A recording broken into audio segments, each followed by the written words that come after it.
predicar, Señor, y enseñar este tema, pero también te pido, Señor, que me ayudes a ser invisible, Padre, para que, Señor, tu palabra, Señor, manifiesta poder, Señor, que hay en tu palabra. Sabemos, Señor, que hay muchos que han sido invitados, pero no han querido venir. Sin embargo, te pedimos que toques sus corazones, para que, Señor, tomen la decisión y convenzan, Señor, a sus propios corazones de venir a buscar tu palabra.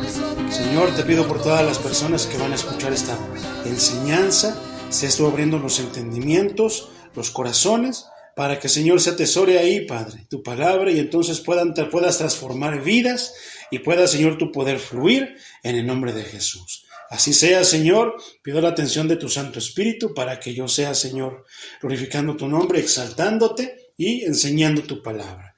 En el nombre de Jesús, amén, amén y amén. Amén. Gloria a Dios, hermanos. ¿Se acuerdan dónde nos quedamos? Vamos a seguir con nuestro estudio de la carta a los Romanos.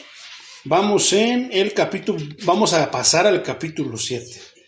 ¿Ok? Solamente vamos a ver 6 versículos, mi hermano. Háganme saber cuando ya lo tengan. Romanos capítulo 7. Vamos al versículo 1. ¿Ya lo tienen, mis hermanos? Dice esta parte escritural de Reina Valera, tiene como subtítulo Analogía tomada del matrimonio. ¿De qué habló la palabra hace 8 días, mi hermano? Y hace 15 días, ¿te acuerdas? Siervos de la justicia. Exactamente, ¿a qué se refirió? Muertos al pecado, pues fueron 3, se dividió en 3 partes y yo creo que es muy claro el mensaje, ¿verdad? Que nosotros ya estamos muertos al pecado. Pero ¿cómo se puede dar eso? ¿No? ¿Cómo es que podemos nosotros morir al pecado? ¿Por qué? Nicodemo le decía algo al Señor. El Señor le decía algo a Nicodemo. Le decía, es necesario que nazcas de nuevo. Y Nicodemo le contestaba, pero ¿cómo puedo nacer siendo ya viejo?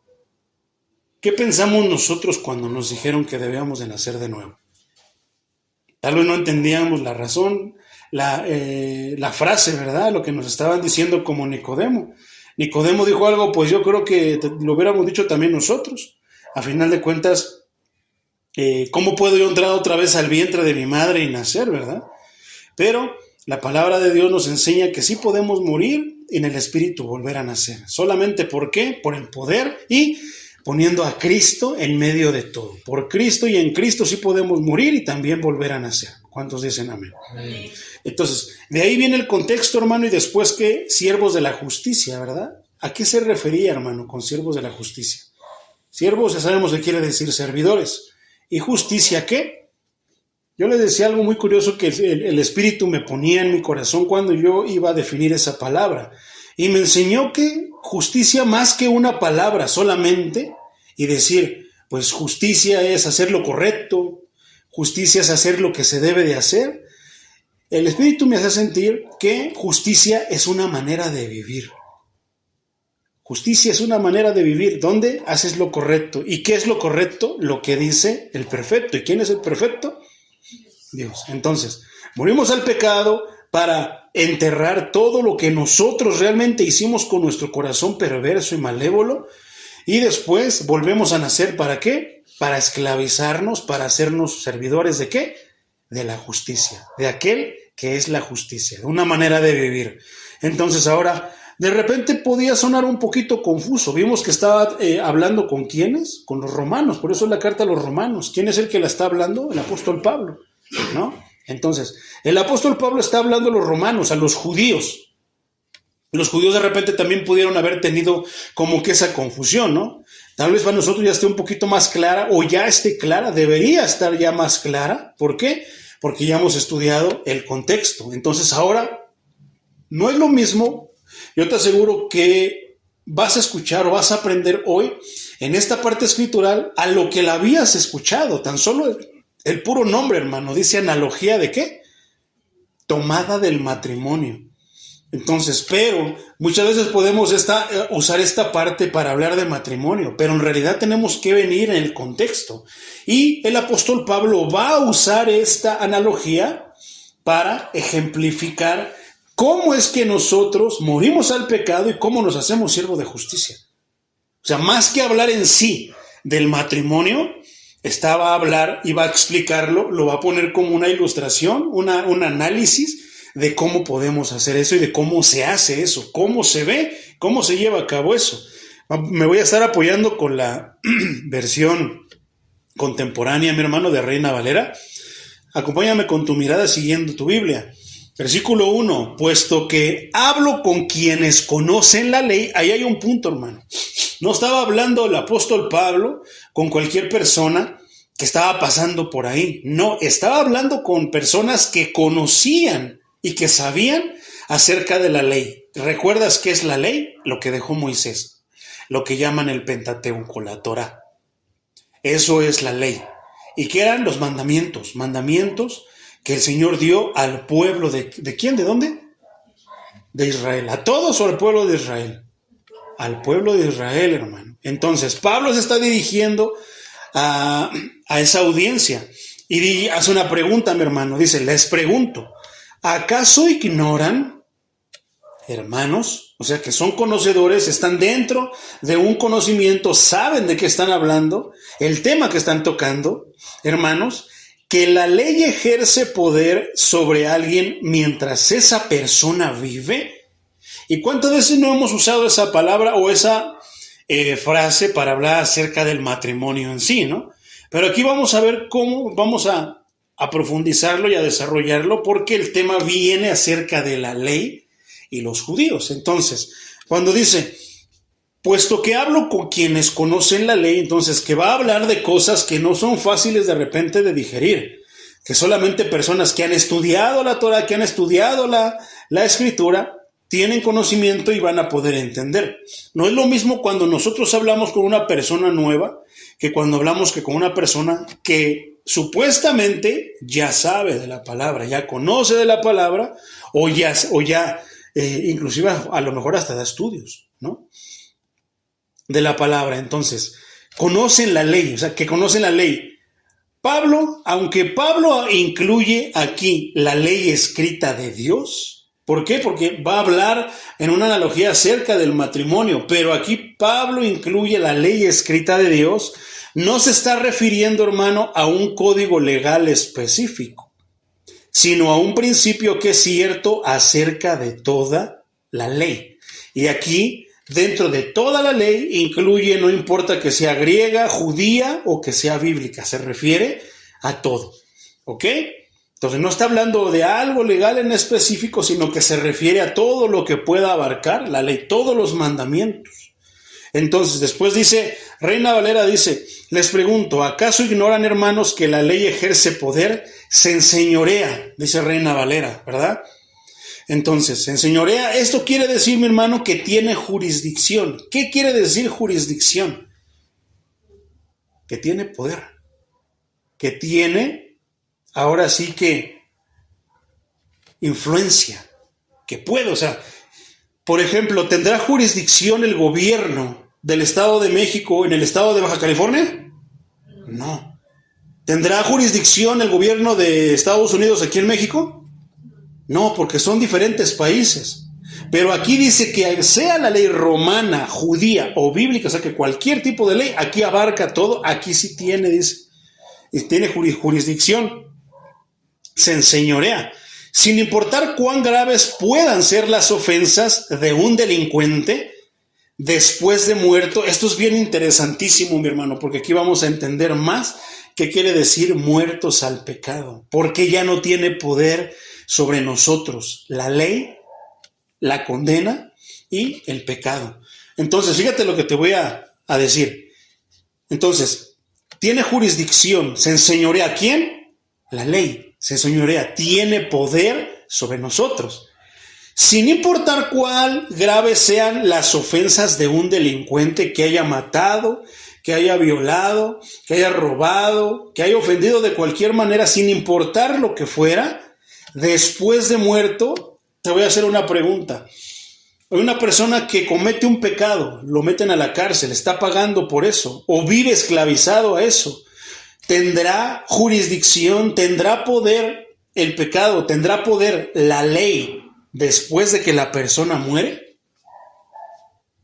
No, porque es mientras esté vivo, ¿verdad? Entonces, después de muerto, ya no está sujeta esa persona a procesos judiciales o a castigo alguno, porque ya murió. Se paga en vida. Pero también has visto que ciertos casos, mi hermano, hay veces que la condenación dura siglos, o sea, estás condenada a 200 años y después de que muere la persona, murió tal vez de 80 años y pagó 40. Todavía le faltan 160 años, hasta de esos 160 años se libera y dicen, después de 160 años de muerto, ahora sí ya es libre. Pero ya no tiene poder porque pues ya su cuerpo, aunque lo quisieran retener ahí, su alma ya no está en el cuerpo. Entonces, es interesante esto. Después de muerto, ya no está sujeto a procesos judiciales o a castigo alguno. Ya no se puede, ya todo está dado. Entonces, Pablo sabía que sus lectores, en especial los judíos, tendrían muchas preguntas, como pueden surgir muchas preguntas en nosotros, acerca de cómo se relaciona la ley con su fe en Cristo. Y eso es verdad, mi hermano. De repente tú puedes preguntarle a cualquier persona que te hable de fe y tal vez no te pueda contestar cómo es que tiene relación la ley con la fe. Entonces, Pablo propone y se propone en esta parte, mi hermano, a explicar esa relación. Eso es lo que vamos a estar viendo. Entonces, en una explicación detallada de lo que significa no estar bajo la ley, sino bajo la gracia, como ya estudiamos en el capítulo pasado, Pablo enseña 4 puntos que vamos a estar viendo en las próximas 4 semanas, mi hermano. Hoy vamos a ver solamente uno. El primer punto es, la ley ya no puede condenar a un creyente. O sea, mientras estamos nosotros vivos, mi hermano, estamos condenados. ¿Por qué? Porque estamos en pecado. Pecamos de muchas maneras. Pero una vez que nos morimos, la ley nos puede condenar. Eso es lo que vamos a estar viendo en esta tarde, mi hermano. La segunda parte es convence de pecado tanto a incrédulos como a creyentes. Será la siguiente semana. Para la otra semana vamos a ver el punto 3, que es no puede liberar a un creyente del pecado. El punto 4 es los creyentes andan en el poder del Espíritu y pueden cumplir la ley. Eso es interesante. Entonces, hoy vamos a ver que Reina Valera tenía como subtítulo como analogía tomada del matrimonio, ¿verdad? Bueno, nosotros le vamos a poner la ley ya no puede condenar a un creyente, pero vamos a estudiar cómo Pablo nos enseña por medio de esa analogía que ya no puede la ley condenar a un creyente. ¿Por qué? Pero fíjate la diferencia. O sea, la ley, ¿a quién sí puede condenar? A un incrédulo. Pero a un creyente ya no lo puede condenar. Tengamos esa parte presente. ¿Ok? Versículo 2. Por ejemplo, por la ley, una mujer casada está sujeta a su marido mientras éste vive. ¿Podemos entender eso? ¿Podemos asimilarlo? Pero si el marido muere, ella queda libre de la ley que la sujetaba a él. Y es que eso así está escrito en la Torá, hermano. Eso está escrito en la Escritura, que así era, que la mujer no podía, ahora sí que estaba no atada, pero sí estaba ligada, unida a su marido mientras él vive. Pero si el marido moría, ella ya se podía, viceversa. Si ella moría, ella o él se podían casar sin ningún problema. Entonces, no vamos a entrar tanto en el tema del matrimonio porque no es el tema. Estamos hablando de muertos al pecado y de siervos del servicio a la justicia. Servicio de la justicia. Entonces, estos 2 versículos, hermano, no son una alegoría compleja, sino una analogía muy simple. La ley matrimonial sirve para ilustrar el punto que Pablo acaba de hacer sobre la jurisdicción de la ley, como decía Romanos 7:1. Entonces, mi hermano, este pasaje no enseña que solo la muerte de un cónyuge deja a un cristiano en libertad de volver a casarse. Porque no es una enseñanza, esto es bien claro, hermano, por eso te digo que a veces usamos la palabra, pero si no usamos el contexto, aunque nos ilustra, pero en todo caso deberíamos ir a los versículos de los cuales Pablo se está apoyando para estudiar el divorcio y para estudiar un nuevo matrimonio. Pero no es el punto de la carta a los romanos. Pablo está tomando ese ejemplo que está allá para explicar acerca de qué, de cómo estamos muertos al pecado y cómo la ley, que decíamos en el punto número 1, que era que la ley ya no puede condenar a un creyente. Ese es el punto que esta ilustración del matrimonio va ahora sí que a enseñarnos. Entonces, bueno, no es sobre matrimonio. No estamos hablando del matrimonio en sí, aunque vamos a tomar de ejemplo el matrimonio, sino acerca de qué, que la ley ya no puede condenar a una persona que cree. Yo creo que la simple frase en sí tiene mucho que ver. Por eso la importancia de que cuando nosotros hablemos el evangelio sea la palabra la que los convenza. ¿Por qué? Porque si los convencemos nosotros, la ley sigue condenando a las personas porque no han creído. Pero si son creyentes, ya no están. Ahora sí que bajo condenación por la ley. ¿Y cómo se va a empezar a ver? Porque las personas siguen en pecado o dejan de hacer pecado. Un creyente está muerto al pecado, ha dejado de practicar el pecado. ¿Peca, hermano? Pero ya no lo hace voluntariamente.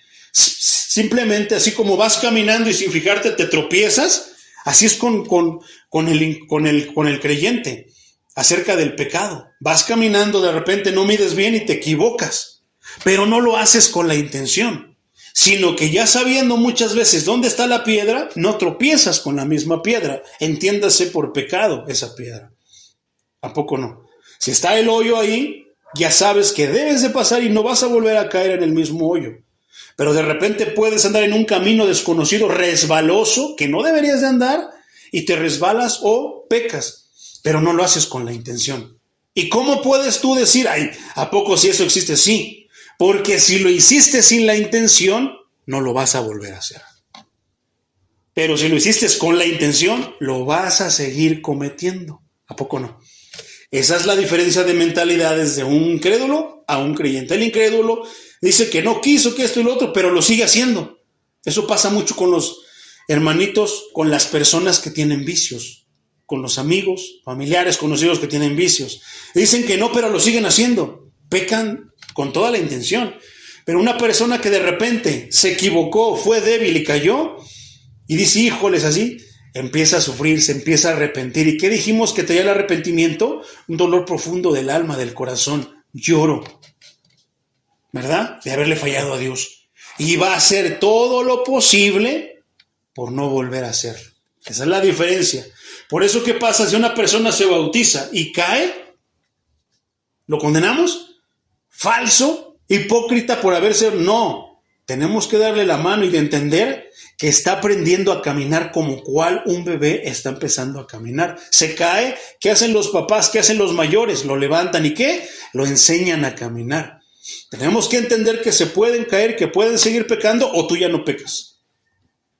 No, ¿verdad? Pero a veces ¿cómo somos? Que lo señalamos, ya voló, ya cayó otra vez. No, debemos de dolernos porque nuestro hermano cayó. ¿Por qué? Porque Dios lo está sacando, lo está limpiando de todo lo que él se ensució. Y se puede volver a ensuciar, pero ahí estamos nosotros para decirles como hermanos mayores, no, así no, hermanito. Tienes que hacerle así, y ya no tienes que hacerle así. Y si esa persona es genuina, es auténtica para con Dios, es sincera con Dios, va a intentar y va a poner todo lo que está en sus manos para dejar de hacer ese pecado. ¿A poco no? Amén. Entonces, reitero, no vamos a hablar del matrimonio, sino vamos a tomar esa analogía para poder entender esa unión con Cristo y que estamos muertos al pecado y que ahora somos siervos de la justicia. ¿Ok? Y la otra es que la ley ya no ejerce, no puede condenar a un creyente ya. Entonces, tanto Cristo como Pablo definen estas cuestiones en otras partes de la Escritura. Poderoso es el Señor. Pero eso, te puedo decir los versículos, hermano, como Mateo 5, 31 y 32, Mateo 19, 3 al 12, primera carta a los Corintios, capítulo 7, versículos 10 al 15. Pero estos versículos, mi hermano, sí te hablan, sí están dirigidos con toda la intención de hablar acerca del matrimonio. Aunque puedes entender cosas acerca del matrimonio, tenemos que entender que el contexto no es el matrimonio, ni es para el matrimonio, sino es el que la ley ya no tiene poder, ya no tiene condena para el creyente. Si queremos estudiar el matrimonio, entonces esos versículos que te acaba de dar son unos entre los muchos que la Biblia nos habla acerca del matrimonio. ¿Ok? Versículo 3. Así que, si ella se une a otro hombre mientras su marido vive, se está refiriendo a una mujer, comete adulterio. Pero si su marido muere, ella queda libre de esa ley. De modo que, si se une a otro hombre, no comete adulterio. Y aquí es donde está bien tremendo, hermano, esta parte escritural, pero esta analogía que el apóstol Pablo nos usa como ejemplo nos va a ayudar a entender, y ahorita te lo voy a explicar. Entonces, la ley que gobierna las acciones de una mujer casada ya no tiene jurisdicción sobre ella tras la muerte de su esposo, ¿verdad? ¿Qué es lo que estábamos hablando acerca de la jurisdicción? Si tiene poder, ya no puede hacerlo después de que ya la persona murió. Bueno, aquí se está hablando de dos personas. Tomando la analogía de ¿qué? El esposo y la esposa. Entonces, cualquiera de los dos, pero digamos que queda vivo y muere, sea el hombre, sea la mujer, están casados. Si muere, entonces o esta es libre y se puede casar con quien quiera. La Biblia no habla, mi hermano, muchas veces aquí digo, hay un punto, así como paréntesis, nada más un plus. Muchas veces una persona muere y de repente la persona se casa a los 15 días, al mes. Hay de dos sopas, o a lo mejor ya había una relación con otra persona, o a lo mejor no, pero entró. Y muchos lo toman a mal.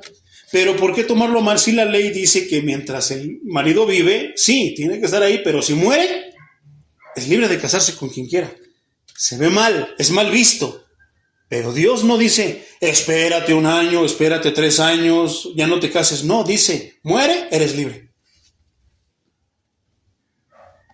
Nada más que a veces yo creo que habla de qué tanto amor tal vez hubo, ¿verdad? Para llenar ese vacío. O a veces es eso, intentar llenar ese vacío rápido. Pero bueno, eso nada más fue un extra, hermano, no es el tema. Pero digo, es interesante, ¿verdad? Ver eso, saber eso. Entonces, si el marido muere, si el cónyuge muere, la persona es libre. ¿De qué? De casarse con quien quiera. De casarse otra vez. Eso sí, con quien quiera no. Creo que es más correcto decir de casarse otra vez, porque no se puede casar un creyente, o sea, se muere tu pareja y te casas con un incrédulo, con un santero, con un hijo del diablo. No, con un hijo de Dios, con una hija de Dios. Por eso es más correcto decir, poderse casar otra vez, pero ¿qué? En el Señor. Entonces, Pablo de hecho alienta a las más jóvenes a que vuelvan a contraer nupcias siempre. Eso es bien importante, mi hermano. Bien importante. Y cuando lo hagan, con un creyente. La carta a los Corintios, capítulo 7, versículo 39, primera carta, dice, de acuerdo con la ley, la mujer casada está ligada a su esposo mientras éste vive. Pero si su esposo muere, queda en libertad de casarse con quien quiera, con tal de que sea en el Señor. Nada más hay un requisito, que sea en el Señor. ¿Eso qué quiere decir? Que un creyente se case con un cristiano o una cristiana. Nada más. Poderoso es el Señor. La primera carta a Timoteo, capítulo 5, versículo 14, dice, por eso quiero que las viudas jóvenes se casen y críen hijos, que gobiernen su casa y no den al adversario. ¿Quién es el adversario? Ninguna ocasión de maledicencia. Dan ejemplos. Entonces, Incluso los que se han divorciado por razones o medios legítimos pueden casarse de nuevo. Y aquí es donde van a pegar en el grito muchas personas diciéndome que soy un blasfemo, que estoy dando permisos para que se divorcien. No, hermano, estamos explicando la Escritura. Sí hay razones legítimas por las que una persona se puede divorciar. En ese caso, se puede volver a casar de nuevo. Pero hay personas que por causas ilegítimas, medios ilegítimos, pisotean la ley y se vuelven a casar. O sea, que si hay un medio, una razón legítima por la que te pudiste divorciar, a ver, es que solamente la única causa es el adulterio. Hay muchas otras causas, hermano. Pero no es el tema, hermano. Ya lo hablamos en el tema de el matrimonio, cuando estuvimos en la serie de... ¿cómo se llamó la serie, hermano? ¿Se acuerdan? Donde hablamos del matrimonio, el esposo, la esposa, los hijos, el divorcio. El principio de la creación. El diseño original. ¿Se acuerdan? Bueno, ahí lo vimos, hermano, ahí más explícito. Entonces, vuelvo a repetirlo, incluso los que se han divorciado por razones o medios legítimos pueden casarse de nuevo. Fíjate lo que dice la primera carta a los Corintios, capítulo 7, versículos 7 y 8, mi hermano. En realidad, quisiera que todos los hombres fueran como yo. Pero Dios les ha dado a cada uno su propio don, a algunos de una manera y a otros de otra. A los solteros y a las viudas les digo que sería bueno que se quedaran como yo. Pero si pueden dominarse, que se casen. Pero si no pueden dominarse, que se casen. Pues es mejor casarse que arder de pasión. Porque ahí vienen los pecados, mi hermano. Entonces, qué tremendo, ¿verdad? O sea, como por las maneras, por las de la ley, como se diría, una persona así se puede volver a casar.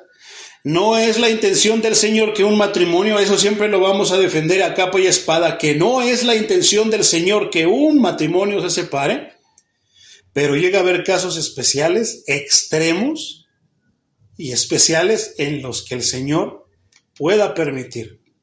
¿Pero esto qué? Después de haber agotado todas las razones, todos los medios para salvar ese matrimonio. Entonces hablo de casos extremos, o sea, no hablo de un mes, 2, 3 meses, no, hablo de algunos añitos, un par de años, tal vez un año mínimo, pero con un testimonio de que uno de ellos o que los dos han querido salvar. Yo estoy seguro que si los dos intentan salvarlo, se salva de la mano del Señor. Pero si uno quiere salvarlo, tal vez sí, tal vez no. Porque se necesitan dos. El matrimonio es de dos, no es de uno.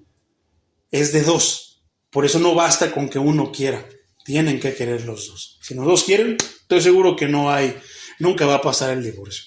Pero si nada más uno quiere y otro, ¿qué pasa? Uno quiere jalar para un lado u otro. ¿Cómo van a llegar a la meta? No se puede, ¿verdad? Entonces, está bien tremendo, mi hermano, entonces esto. ¿Por qué? Ya vemos el ejemplo claro. Vamos a repetir otra vez el versículo. Así que si ella se une a otro hombre mientras el marido vive, comete adulterio. Pero si su marido muere, ella queda libre de esa ley. ¿Cuál ley? La de la condenación. De modo que si se une a otro hombre, comete adulterio. Vamos a hablarlo más claro, hermano, y a sentarlo como Pablo lo está diciendo. ¿Quién es la esposa? Hablando espiritualmente. ¿Quién es el marido? Dios. Vamos a leerlo otra vez. Si ella, ¿quién? Iglesia. Se une a otro hombre, a otro marido, mientras el marido vive, ¿qué pasa? Está condenado. Comete adulterio. Y el adulterio tiene condenación. Porque la paga del pecado. Entonces, ¿estamos condenados? Sí. Ahora, pero si su marido muere, pero ahí está lo curioso, hermano, porque el marido, el esposo de la iglesia, vive para siempre. ¿A poco no? Entonces esta parte ni siquiera deberíamos de tocarla, pero es bueno el ejemplo, ¿verdad? Se puede entender con el ejemplo. Entonces, Cristo nunca va a morir porque Él vive para siempre. Él es y será por los siglos de los siglos. Amén. Entonces, ¿qué pasa, mi hermano, cuando nosotros vamos al bautismo? O sea, tenemos una vida y esa vida es pecaminosa, mi hermano. Y esa vida hacemos lo que se nos pega en la gana sin saber que nos estamos y que estamos condenados. ¿Por qué? Por pecadores. ¿Por qué pensamos que cometemos un pecado y que Dios está ciego y no nos ve? Que nos escondemos. ¿Por qué pensamos que Dios nada más vamos, caminamos de rodillas a donde creemos que según es un santuario y nos perdona? Porque creemos que si juramos le hacemos un favor no tomando, no drogándonos, no haciendo nada de eso. Porque pensamos que le hacemos un favor. Pensamos que Él está a nuestro servicio, a nuestra merced, cuando no lo es así. Tenemos una vida. ¿Qué dijo la palabra? ¿Qué nos ha enseñado? Ya podemos hablar acerca de eso porque se acuerdan de verdaderamente libres. ¿Y qué nos enseñaba? Que hay de dos sopas. El apóstol Juan dice, o eres hijo del diablo. ¿Qué quiere decir eso? Que estás casado con el diablo o con Dios. ¿Quién de nosotros antes de venir a Cristo buscaba al Señor? Al contrario, lo rechazábamos. ¿A poco no? Bueno, ¿qué es lo que pasa cuando vamos al bautismo? Morimos. ¿Y qué nos está diciendo la Escritura? Que si la persona ya murió, ya no tiene jurisdicción. ¿Quién es el que tiene jurisdicción mientras nosotros vivimos en este mundo? Vivimos sin Cristo. El diablo. ¿Y que a dónde nos va a llevar el diablo? ¿A dónde va a ir él? Al infierno. Pero si nosotros decidimos morir, entonces morimos, pero ¿quién nos resucita? ¿Quién nos hace nacer de nuevo? El Espíritu del Señor. En Cristo. Entonces, la jurisdicción de este mundo ya no tiene poder sobre nosotros porque ya morimos para este mundo. Mi nombre sigue escrito en el acta de nacimiento de esta sociedad, pero en el mundo espiritual mi nombre ya aparece como que yo estoy muerto en el acta de Satanás. Pero aparece escrito en otra parte, ¿dónde? En el libro de la vida, donde dice, Juan Carlos, Pedro, Lorena nacieron en tal día en mi reino. Ahora, ¿cuál es la jurisdicción que nos pertenece? Ninguna. Ahora vivimos por gracia. Entonces cobra sentido, hermano, entonces lo que te decía, de repente ya somos creyentes, ya sabemos dónde están los hoyos, los baches, pero nos podemos llegar a distraer y tropezarnos o caer en uno. Pero cuando nos levantamos, ¿qué hacemos? Nos compungimos, empieza el corazón, le fallamos al Señor, nos dolemos y decimos, Señor, perdóname, pero es entonces donde la gracia llega y te cubre y te dice, está bien, hijo, pero no lo vuelvas a hacer. Es más, el Señor ni siquiera nos dice que lo volvamos a hacer, ya sabemos en nuestra nueva naturaleza, como ya lo estudiamos, que no debemos de hacerlo porque no le agrada a aquel que nos compró a precio de su sangre preciosa. Qué poderosa es esa analogía y qué poderosa es esta parte, ¿verdad? Yendo en el contexto, yendo a lo que quiere decir. ¿Qué quiere decir la Escritura? Siempre va a exaltar a Cristo. Siempre va a exaltar y va a hablar del Evangelio que exalta a Cristo. Por eso yo te hacía el comentario de que no íbamos a hablar de matrimonio en sí, sino ¿de qué? Del Evangelio. Y cómo Pablo usa esta parte del matrimonio para hablar del Evangelio, para exaltar a Cristo. ¿Verdad? Porque en el bautismo, por eso es tan importante, mis hermanos, que prediquemos el Evangelio, que dejemos de andar diciendo cualquier otra cosa que no sea el Evangelio, sino que nos enfoquemos en el Evangelio, porque si las personas toman decisiones de bajar a las aguas, mediante el bautismo y morir, entonces esa jurisdicción realmente en el mundo espiritual ya no tiene poder ni cobertura, ni siquiera derecho sobre esa persona, como nosotros. Pero si engañamos a las personas diciéndole, guarda a Cristo, quieres aceptar a Cristo en tu corazón, o sea, nada que sea el evangelio en sí, esas personas realmente serán exentas de la jurisdicción de la condena, pero ellas creen que sí, ellos creen que sí, les hacemos creer que sí, hermano. ¿Y qué pasa? Qué tremendo, ¿verdad? Qué cruel, que entre comillas les estamos ofreciendo la vida eterna, pero en realidad, mediante engaños, los estamos mandando al infierno. Qué tremendo. Y aquí es donde uno dice, híjoles, pero ¿a poco no entonces tomamos más en serio el compromiso de predicar el evangelio? ¿Te imaginas una persona que está metida en drogas, que está metido en tantos problemas, y tú le llegas y le hablas de Cristo, pero le dices así de fácil, ¿quieres aceptar a Cristo en tu corazón? ¡Ay, sí! Él te va a librar de tus deudas, de tus problemas, de tus drogas, de problemas familiares, de todo. ¿Quién no va a querer a un Cristo así? Pero se le habla que hay que morir y nacer de nuevo, ofrecer frutos, dar frutos. No se les habla de eso. Simplemente se les ofrece. ¿Qué pasa? Ellos lo hacen, se remojan, pero espiritualmente, ¿qué pasa? Siguen estando bajo la jurisdicción que los condena. ¿Por qué? Porque Cristo no está en sus vidas, porque no están casados con Cristo. Entonces, en el caso de Cristo, Él vive para siempre. Satanás está por tiempo limitado, pero somos nosotros los que morimos. ¿Y qué dice? Que si uno muere, queda libre. Entonces, Satanás se queda con lo suyo, pero yo, espiritualmente, ¿qué hago? Voy con aquel que me va a resucitar. Porque yo me quedo muerto. Yo decido morirme, hermano. Yo no tengo problema, yo no tengo poder para poder volver a nacer. Pero Cristo sí. La promesa de Cristo es que los que obedezcan, ¿qué? Heredarán la vida eterna. ¿Por qué? Porque si Él resucitó, nos resucita. Y nos resucitará literalmente. Este cuerpo lo transfigurará como Él para que pueda entrar al reino de los cielos. Y entonces sí podremos nosotros, ahora sí, entrar al reino de los cielos. Él va a resucitar este cuerpo. Pero espiritualmente morimos en el bautismo, pero Él nos resucita. Porque es mediante su palabra, mediante la obediencia a un mandato que Él dio, que nosotros bajamos a las aguas. Eso es lo que les estaba explicando Pablo, mi hermano, a los judíos. ¿Lo habías escuchado de esta manera? No, porque siempre leemos la Biblia así, no nos metemos a estudiarlo y decimos, no, pues está hablando de matrimonio. No, no está hablando de matrimonio. Está hablando de una unión, está hablando de que el creyente, ¿qué? Ya no está bajo condenación. ¿A poco no? Poderoso es el Señor. Aquí fue donde más me tardé, porque es aquí donde tengo que explicar esa parte. ¿Sí se entendió, mis hermanos? ¿Qué es lo que quiere decir el apóstol Pablo? ¿A poco no es más fácil entenderlo así? ¿A poco no se entiende el evangelio de una mejor manera?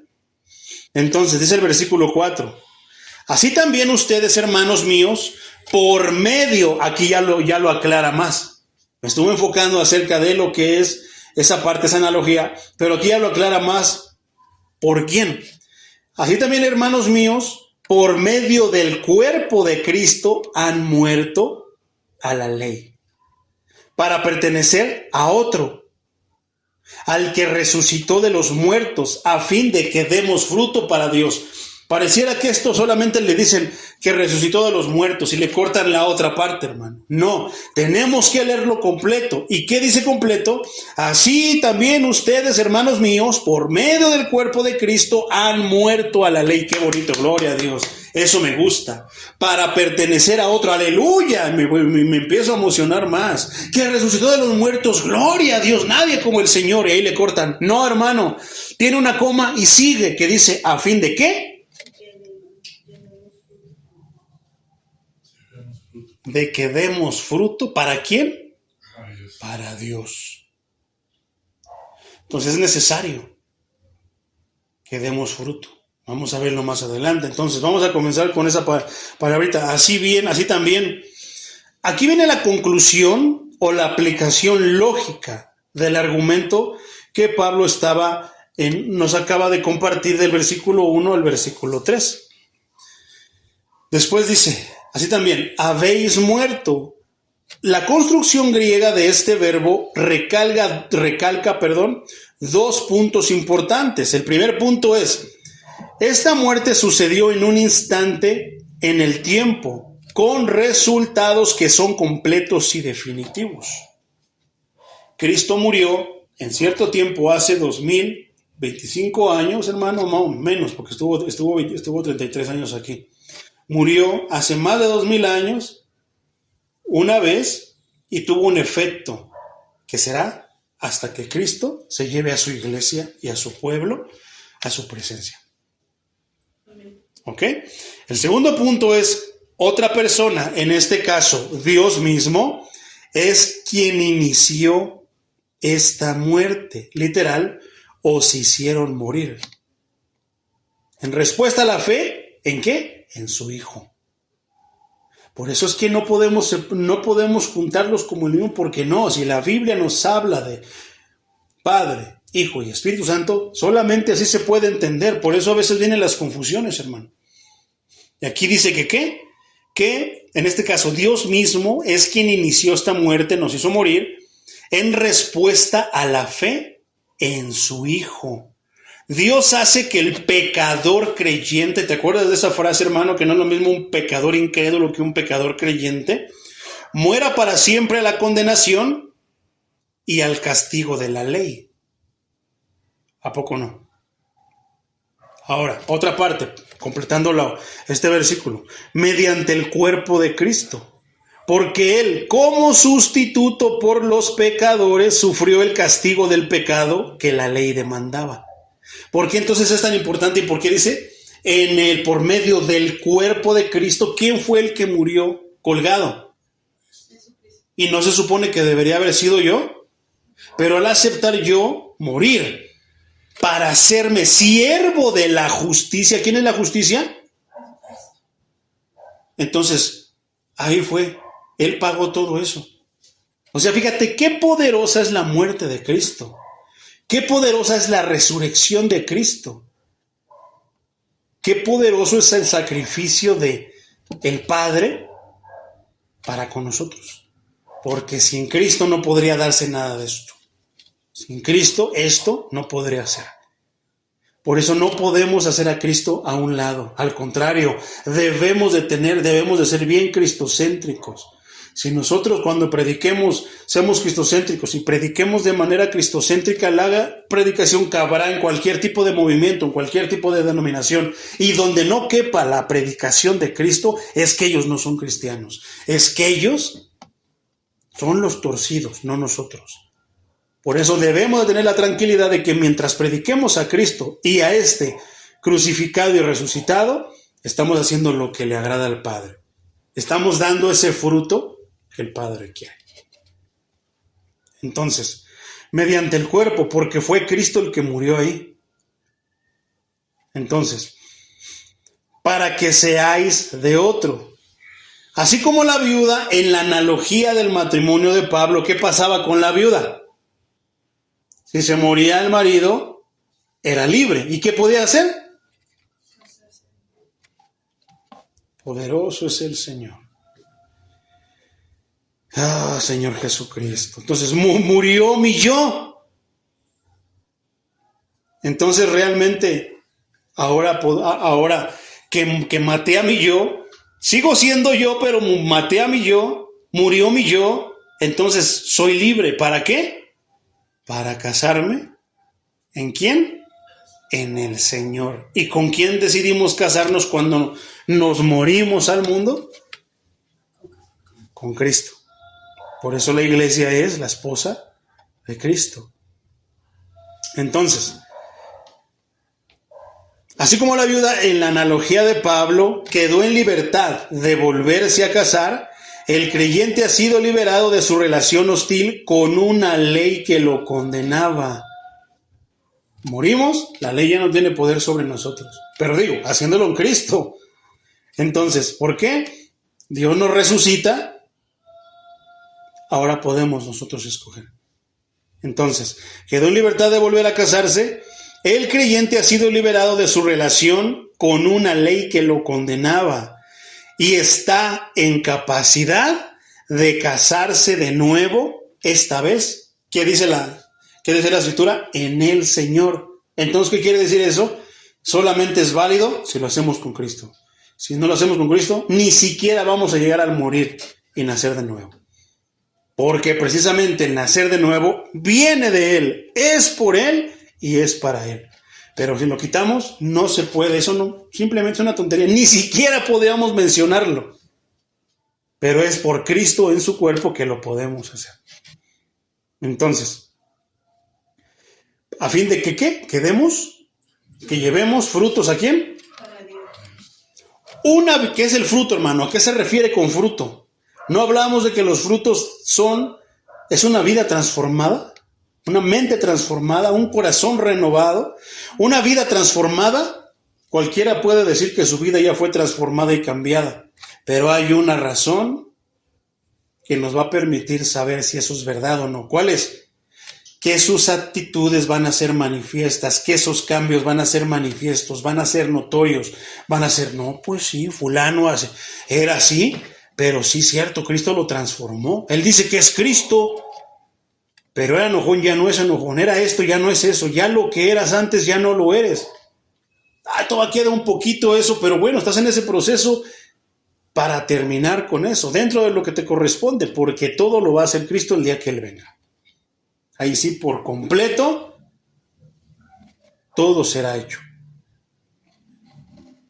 ¿Por qué? Porque este cuerpo, vuelvo a decirlo, no puede entrar al reino de los cielos, es corrompido, se gasta, se va a pudrir, se va a ir a la tierra, porque del polvo fuimos hechos. ¿Al qué? Al polvo volveremos. Pero Cristo lo va a perfeccionar para que pueda entrar al reino de los cielos. Poderoso es el Señor. Entonces, una vida transformada manifiesta actitudes. ¿Cómo podemos nosotros respaldar eso, mi hermano? Por ejemplo, Carta a los Gálatas, capítulo 5, versículo 22 y 23, mi hermano. Pero el fruto ¿de qué? Del Espíritu. ¿Cuáles son, mejor dicho? Amor, gozo, paz, paciencia, benignidad, bondad, fe, mansedumbre, templanza. ¿Y con qué completa esta frase el apóstol Pablo? Contra estas cosas no hay ley. Ay, pero esa persona todavía no ha muerto y ni es cristiana, pero es buena gente, tiene bondad, da ofrendas, no dice groserías, o tiene una moral muy buena. Entonces, ¿ya es salva? ¿Ya está libre de la jurisdicción de este mundo? ¿Y por qué lo decimos? Porque fíjate, ¿qué continúa diciendo esta parte escritural? Dice, pero si ustedes son guiados por el Espíritu, no están sujetos ya a la ley. Es lo que estamos estudiando. Las obras de la carne, no dice los frutos de la carne, dice las obras de la carne. Los frutos del Espíritu, como ya lo estudiábamos, las obras de la carne se manifiestan. ¿Qué está diciendo? Que en la vida transformada las actitudes son manifiestas, los pensamientos son manifiestos, las palabras son manifiestas. Te vas a empezar a dar a conocer por lo que se manifiesta en ti, tu actitud, tu carácter, tu manera de hablar, tu manera de caminar, tu manera de vivir. Se hace manifiesta. ¿Y cuáles son esos frutos que se notan en tu vida transformada? Amor, paz, ¿qué más decíamos? Paciencia, benignidad, fe, bondad, mansedumbre, templanza. Se va a empezar a ver eso. Ay, es que ya hablo lenguas, pero es bien gandalla, no tiene este fruto, entonces no. Yo acabo de descubrir algo, mi hermano, acerca de esa manifestación. No estamos diciendo que sea falsa. La Biblia la habla, sí, pero vamos a ver en qué ámbito, en qué terreno, o sea, lo que abarca el hablar en lenguas como señal del Espíritu Santo. Y no es lo que se predica hoy. se rebasan límites que la Biblia no dice. ¿Por qué? Te lo voy a decir porque no es el tema, pero te lo digo al final. Entonces, ¿qué se ve? Quisieras bien nervioso, telúrico, ahora que tienes gozo, tranquilidad, que si siempre andabas con tu carita haciéndote la víctima, ahora tienes gozo, alegría. Eres el que más aplaude, el que más canta, el que más gloria a Dios. Tienes paz, tranquilidad. No podías dormir en la noche y siempre tenías que tener la luz prendida. ¿No? Ahora duermes y roncas como puerco, dicen por ahí. Benignidad, bondad, eres bondadoso, tienes fe. Eras ateo, no creías en nada, ahora sí tienes fe. Mansedumbre. No, a mí no me gusta que me digan lo que tengo que hacer. No, a mí no me gusta porque no me gusta que me manden. No, ahora con Cristo dices, eres mansito. O ya no te le revelas a tu patrón, ya no te revelas a la gente, no, ya andas tranquilo. Algo pasó en ti, se empieza a manifestar. Pero ¿qué tal si no son los frutos del Espíritu Santo los que se hacen manifiestos, sino las obras de la carne? ¿Y cuáles son las obras de la carne? Están antes de este versículo. Las obras de la carne se manifiestan en adulterio, fornicación, inmundicia, lascivia, idolatría, hechicerías, enemistades, pleitos, celos, iras, contiendas, disensiones, herejías, envidias, homicidios, borracheras, orgías y cosas semejantes a eso. O sea que aún hay más. Acerca de ellas les advierto, como ya antes les he dicho, los que practican tales cosas no heredarán el reino de Dios. Siguen bajo la jurisdicción y serán condenados. ¿Quién tiene la jurisdicción? La ley. ¿Qué hace la ley? La ley condena, pero la gracia te justifica, te va a salvar. Qué tremendo, ¿verdad? Poderoso es el Señor. Filipenses 1:11 dice, llenos de los frutos de justicia que vienen por medio de Jesucristo para gloria y alabanza de Dios. ¿No es lo que nos acaba de decir la Escritura? Que llevemos frutos a Dios, que demos frutos para Dios, llenos de frutos de justicia que vienen por medio de Cristo. ¿Quién es el que nos enseña eso? El justo, no hay otro. ¿Y qué nos enseña? A glorificar a Dios. Poderoso es el Señor. Juan 15:1 y 2 dice, yo soy la vid verdadera y el Padre es el labrador. Todo pámpano que en mí no lleva fruto, lo quitará. Vamos a ver esto más detalle, hermano, en la prédica del domingo. Y todo aquel que lleva fruto, lo limpiará para que lleve más fruto. ¿Por qué entonces es que de repente un hermano que se acaba de bautizar y de repente recae o de repente pasa?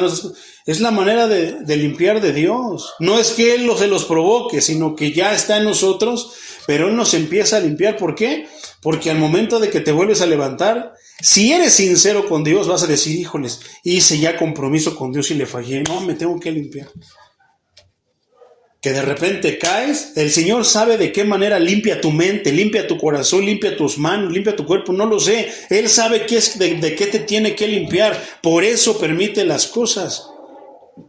No las hace Él, las permite, que es diferente, porque somos nosotros los que llevamos la responsabilidad en lo que hacemos. ¿A poco no? Y todo aquel que lleve fruto lo limpiará para que lleve más fruto. Y que no, que es la limpieza, ¿a poco no duele? Como Dios nos limpia. No es cortar las hojas que están secas, que están marchitas, que ya no sirven, el fruto podrido, para que no te contamines. Que limpia tal vez tu alrededor, tal vez tu interior en muchas áreas. No lo sé, ¿hasta cuántos puntos? ¿Todo para qué? Para que lleves frutos y glorifiques al Padre. Segunda carta a los Corintios, capítulo 5, versículo 21, dice, aquel que no cometió ningún pecado, por nosotros Dios lo hizo pecado, para que en él nosotros fuéramos hechos justicia de Dios. Poderoso es el Señor. Gálatas 2, 19 y 20 dice de la siguiente manera: porque yo, por la ley, soy muerto para la ley, a fin de vivir para Dios. Pero con Cristo estoy juntamente crucificado, y ya no vivo yo. ¿Por qué? Porque morí. Toma sentido ahora ese versículo, ¿verdad? Ya no vivo yo porque decidí morir, sino que ¿qué? ¿Con quién me casé? No me junté. ¿Me casé? ¿Con quién me adherí? Sino que Cristo vive en mí. Pero si no llevo fruto, entonces Cristo no está viviendo en mí. Y me estoy engañando. Y aguas, porque la jurisdicción de la ley me va a condenar. Pero si entonces yo estoy dando frutos, entonces sí, Cristo vive en mí. Por eso empiezo a dar frutos, porque Cristo vive en mí. Y lo que ahora vivo en la carne, lo vivo en la fe del Hijo de Dios, porque seguimos viviendo en este mundo y nos siguen pasando las mismas cosas que nos pasaban antes y que les pasan a las demás personas. Pero ahora las enfrentamos de manera diferente. ¿Por qué? Porque hay alguien que nos enseña la justicia. ¿Verdad? Cristo. Dios ya me perdonó por haber creído en su Hijo. Ya me perdonó mis pecados. ¿Cuál era mi pecado? Que de repente veía una monedita, un dinerito, fuipiti. Me lo robaba. Pero ahora sigo viviendo esas mismas cosas. Pero ahora ¿qué hago? Porque Cristo me enseñó la justicia. ¿Ahora qué? Ya no lo hago. La misma circunstancia con Cristo, muy diferente a como lo hace en Cristo. Seguimos viviendo las mismas cosas, mi hermano. Entonces, el cual me amó y se entregó a sí mismo. ¿Por quién? Por mí.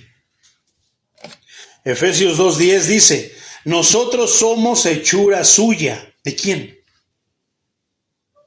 De Cristo. Hemos sido creados en Cristo Jesús para realizar buenas obras. ¿Para qué? Eso es justicia. Las cuales Dios preparó de antemano para que vivamos de acuerdo a ellas. Poderoso es el Señor. Versículo 5. Porque mientras vivíamos en la carne, las pasiones pecaminosas estimuladas por la ley actuaban en nuestros miembros. ¿Cuáles miembros? ¿Te acuerdas que ya también tocamos ese tema acerca de los miembros? Mi boca es un miembro. Entonces, ¿cómo llegaban las pasiones pecaminosas y estimuladas por la ley y actuaban en nuestros miembros? Mis manos, mis ojos, mis oídos. Esos son los miembros, hermano, que se estimulan con los cuales pecábamos. Y producían frutos, sí, que llevaban ¿a dónde? A la muerte. Entonces, pero mientras vivíamos en la carne, o sea, pasado. Qué curioso que nosotros decíamos cuando yo vivía, hacía, antes de Cristo. Pero ¿te has dado cuenta que hay cristianos que hablan en presente? Entonces, mientras vivíamos en la carne, o sea, sin conocer a Cristo, era una cosa, ahora es otra cosa. En la Biblia se emplea este término carne, hermano. ¿A qué se refiere con carne? ¿Qué quiere decir carne? O sea, no es carne como la que se come, no. Es un sentido no moral para describir el ser físico del hombre. Juan 1:14, por ejemplo, dice: y la palabra se hizo, y ¿a poco no Cristo vino en carne? Se manifestó como persona. A eso se refiere, y la palabra se hizo carne. Entonces, y un sentido de perversión moral para describir la condición que es carne, es la manera en la que podemos describir la condición humana no redimida del hombre. Eso es importante. Esta definición es muy, muy precisa. ¿A qué se refiere la carne? Que te pregunte alguien. La carne se refiere a la condición humana no redimida del hombre antes de Cristo. A como éramos naturales. ¿Con qué nacimos? El pecado. Entonces, aquellos residuos del hombre viejo que quedaron en el creyente hasta el momento en el que se reciba el cuerpo glorificado. Eso está más adelante en Romanos 8:3, pero nos vamos a esperar hasta que lo estudiemos. Entonces, aquí la expresión en la carne describe a una persona que solo puede operar en la esfera de la humanidad caída, que se mueve solamente a cómo se mueve este mundo con este mundo y que le entra todo lo que le entra al mundo. ¿No se supone entonces que la iglesia es el lugar que está en el mundo pero que se vive? O sea, el reino de los cielos ha venido a ustedes. Entonces, ¿qué pasa con las iglesias? Qué delicado es que las iglesias, que se supone que deberían cumplir con esta función, no cumplen, sino que traen cosas del mundo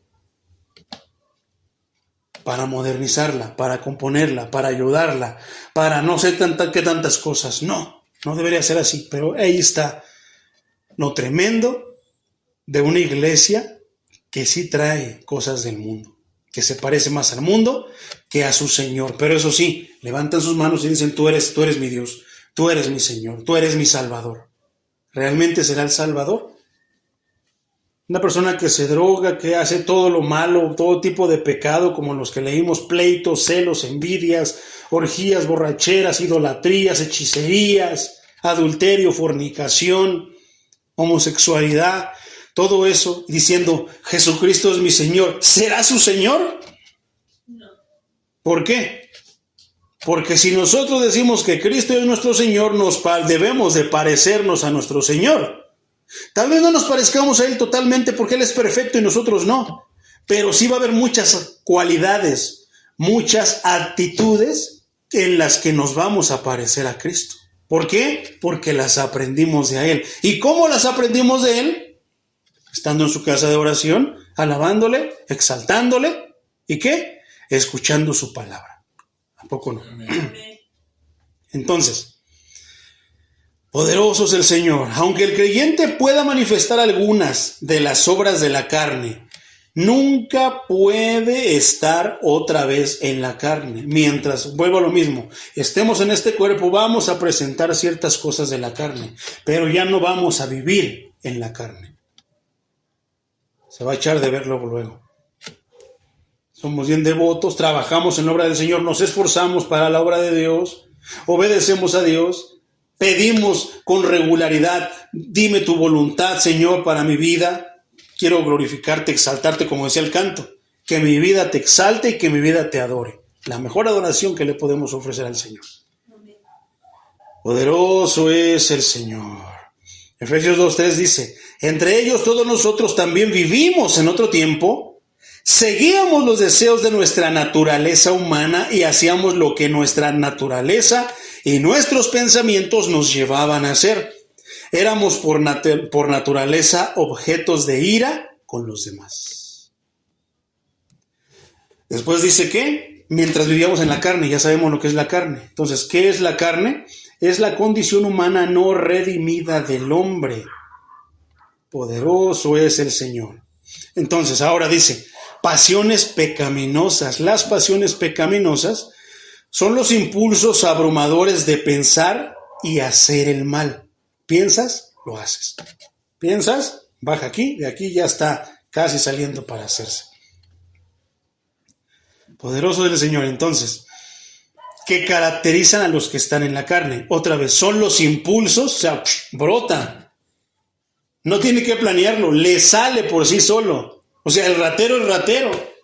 Va a ser una persona, tú la ves hincada, orando, levantando sus manos, llorando, Señor Todopoderoso, pero pasa por el alfolí, pasa por las ofrendas y ¿qué dice? Fuípiti. Le brota.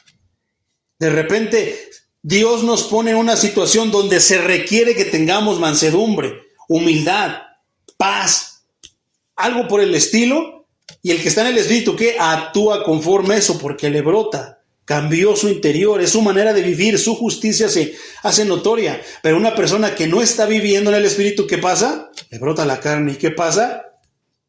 Le brota el pleito, el enojo, la ira, la envidia, los celos. ¿A poco no? ¿Se ve esto? ¿A poco no parece como que me puse unos binoculares y vi a cierta iglesia, o vi en la iglesia y veo a ciertos hermanos así? Mientras sean solamente algunas cosas, dice que todavía seguimos teniendo cosas de la carne, que estamos comenzando a perfeccionar. Pero después de 10 años con lo mismo, y en vez de disminuir, aumenta, entonces hay algo, hermano. ¿Verdad? Tal vez la persona se está engañando. Tal vez primero fue engañada y segundo, le gusta estar engañada. Poderoso el Señor. Entonces, pasiones pecaminosas eran por la ley. La naturaleza rebelde de los no creyentes, ¿cuál es la naturaleza de los no creyentes? La rebeldía. No quieren hacer, no les gusta. Tú dices blanco, ellos dicen que negro. Tú dices arriba, ellos dicen abajo. Tú dices dentro, ellos dicen afuera. Totalmente lo contrario. Entonces, la naturaleza rebelde de los creyentes es despertada con la imposición de restricciones. ¿A poco no? ¿A poco no los rebeldes, los pecadores, los que no quieren seguir a Cristo, quieren las bendiciones, pero cuando se les empieza a hablar de las restricciones, mira, para que tú puedas recibir la bendición de tu salud, vas a tener que dejar esto, aquello y lo otro. No te ordena Dios, no te lo pone como una ley, sino que te da el consejo. Si tú quieres esto, tienes que hacer esto, tienes que restringirte de esto. ¿Qué pasa con una persona que quiere salir del vicio? Una de las primeras cosas que yo les digo, como le hablaba a cierta persona, yo le decía, mira, si tú ves que tus amigos te incitan vas a tener que restringirte de ellos. Vas a tener que buscar nuevos amigos que así como ellos te incitan, o sea, te incitan a drogarte, vas a tener que buscar amigos que te inciten a no hacerlo. Y así como haces caso a uno, haz caso a los otros. Pero cuando la persona tiene rebeldía en el corazón a más no poder, ¿qué va a hacer? Todo lo contrario. Restríngete, no, va y se junta con ellos. Bueno, decide hacer a un lado a los amigos que lo incitan, se empieza a juntar con los que lo van a incitar a no hacerlo, pero no los obedece, está en contra de ellos todo el tiempo. Vamos a la iglesia, no. Vamos a orar, no. Todo eso es lo contrario. ¿Y a poco no es la naturaleza del hombre antiguo? Hacer lo contrario. La palabra de Dios nos empieza a dar consejos. No hagas esto, no deberías hacer aquello, te conviene hacer esto y no queremos. Queremos hacer que las cosas a nuestra. Poderoso es el Señor. Entonces, la naturaleza rebelde de los no creyentes es despertada con la imposición de restricciones y desarrolla el deseo intenso de hacer aquellas mismas cosas que la ley prohíbe. ¿Por qué? Porque es rebelde. Encuentra alegría, encuentra gozo, encuentra satisfacción haciendo lo que no debe de hacer. ¿A poco no? La mujer prohibida, no, es que el hombre prohibido. Buscan lo prohibido. ¿Por qué? Porque los hace sentirse que... ¿A poco no? Poderoso es el Señor. Fruto para muerte. Las pasiones pecaminosas obran en los no creyentes, producen una cosecha de muerte ¿qué? Eterna. Está tremendo. Versículo 6. Pero ahora que hemos muerto a su dominio, estamos libres de la ley. Entonces, ¿es importante el bautismo, mi hermano? ¿Pero te salva el bautismo? Pero es importante que nos bauticemos. Porque humanamente hablando, anunciamos al mundo, damos testimonio que ya muero para el mundo, pero nazco para Cristo. Y si soy sincero, Dios me bautizará con el Espíritu Santo. ¿Y qué entonces? Van a venir, ¿qué nos está enseñando la Escritura? Que van a venir a ser notorias, van a brotar ¿qué? Los frutos. ¿De quién? De ese Espíritu Santo. Pero ¿cuántas personas se bautizan y no son notorias sus obras? Por lo contrario, Dios nos da ¿qué? Paz. ¿Y dentro de la paz tendremos miedo? ¿Y por qué los cristianos tienen miedo? Algo anda mal. El temor, dice que el apóstol Juan, que el que tiene temor no ha sido perfeccionado en el amor de Cristo. Entonces, qué tremendo está eso, ¿eh? Pero ahora que hemos muerto a su dominio, ¿de qué? De la ley, estamos libres de ella. Y de ese modo podemos servir en la vida nueva, ¿de quién? Del Espíritu. Y no bajo el viejo régimen de la letra. ¿De cuál es la letra? La ley. Entonces, pero ahora que somos libres de la ley, no es la libertad. Esto es bien interesante, hermano. Como ya lo habíamos dicho cuando hablábamos acerca de que éramos libres de la ley y que éramos salvos por gracia. Entonces, libres de la ley. Eso no quiere decir, hermano, no es la libertad para hacer lo que la ley de Dios prohíbe.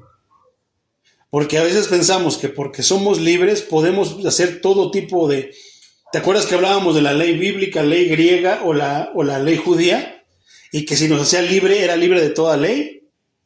Muchos dicen, pues es que es la ley bíblica, somos libres de la ley bíblica, podemos hacer lo que nos diga, lo que nos dé la gana. No, hermano. Cuando se te empiezan a hablar de las restricciones de lo que Dios dice que no hagamos por bien de nosotros para cuidarnos, para protegernos, empezamos a respingar. Y podemos empezar a alegrar que Dios ya nos hizo libres de todo tipo de ley, pero no de la ley de Dios. Entonces, no es que nos haga libres de la ley de Dios, más bien de lo que prohíbe la ley de Dios, cosas que la ley de Dios prohíbe, sino libertad de obligaciones espirituales y el castigo de la ley de Dios. De eso sí nos hace libres. Por cuanto morimos con Cristo en su muerte, la ley con su condenación y sus sanciones ya no tienen jurisdicción sobre nosotros. O sea que si la ley decía que nos íbamos a ir al infierno por Cristo, ahora vamos a ir ¿a dónde? Porque Él ya fue, Él ya pagó, Él ya lo hizo.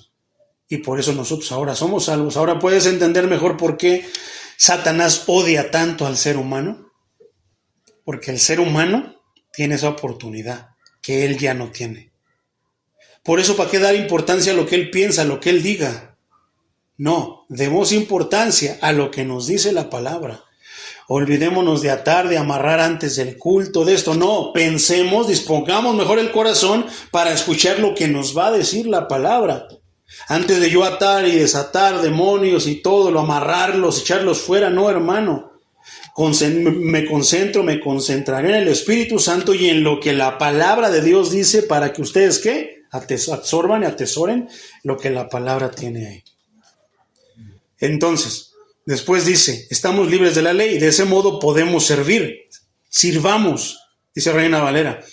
Esta es la forma verbal de la palabra que se traduce como siervo. Sirvamos, ¿qué? Siervo, ¿qué hace? Servir. ¿Cuántos cristianos son siervos? Porque a muchos nos gusta que nos sirvan. No queremos hacer nada, queremos nada más sentarnos y que nos sirvan. No queremos mover, no. Una de las características que tiene un cristiano genuino y auténtico es el espíritu de siervo. ¿Qué? Servir. Le va a encantar servir. Primero ellos, después yo. Mejor es dar que recibir. Todo para servir. Porque muchas veces, por eso es que yo veo mal que los líderes se sienten en una mesa no veo tanto mal que les sirvan. Trabajaron en la obra, bueno, ok, pero sí veo mal que les den comida especial a ellos y a los demás no. Hay una distinción. Y no, que lo que nos distinga sea precisamente, ¿qué? La manera en la que servimos. Porque la manera en la que Cristo sirvió a todos fue la diferencia. ¿Por qué? Cristo le lavó los pies a sus discípulos. Los servía. Cristo les daba de comer a todos. Pedía a Dios, al Padre, para que multiplicara los alimentos. La mejor manera en la que Cristo sirvió, ¿cómo? Se dio a Él mismo por amor a nosotros. Por eso es la mejor manera de servir. ¿Y qué es la característica de un siervo? No se nos olvide, servir. Por eso nos llamamos siervos. O sea, un siervo sentado a que le sirvan. No, somos llamados ¿a qué? ¿Quieres ser el más grande, el más importante? Sirve a todos, dijo el Señor Jesucristo. Tienes que ser el siervo de todos. Pero pensamos que ser el más grande es que me sirvan, que me den. No. Al contrario, estamos malentendiendo las cosas. Entonces, sirvamos. Esta es la forma verbal de la palabra que se traduce siervo, servir, sirviente. Pero aquí establece un paralelo con la servidumbre a la justicia.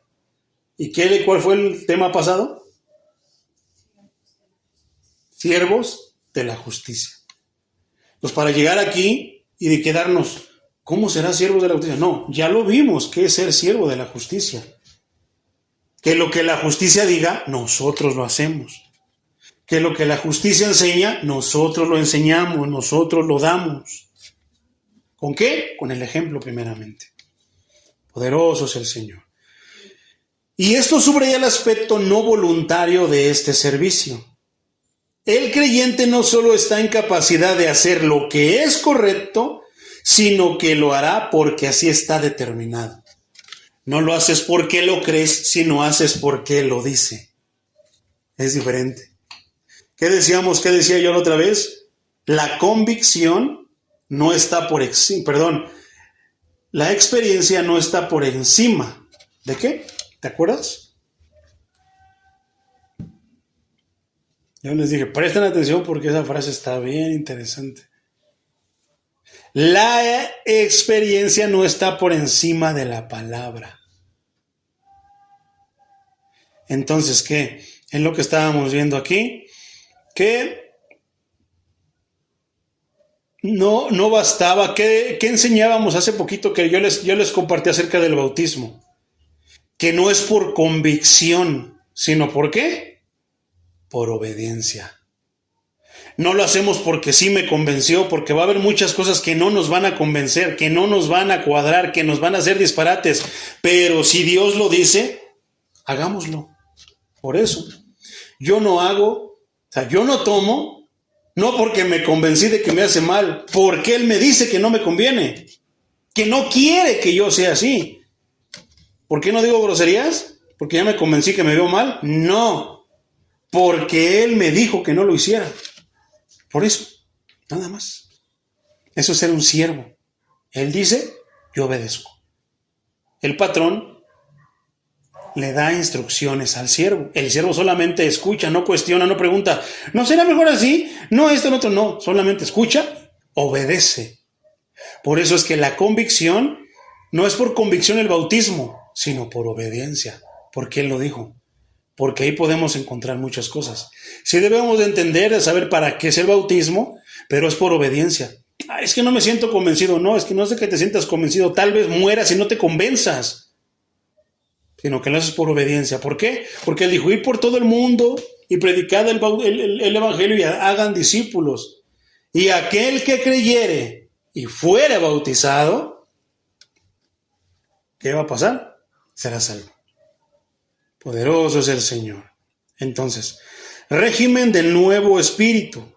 Esto, mi hermano, es un nuevo estado mental que el espíritu produce en el creyente. ¿Quién?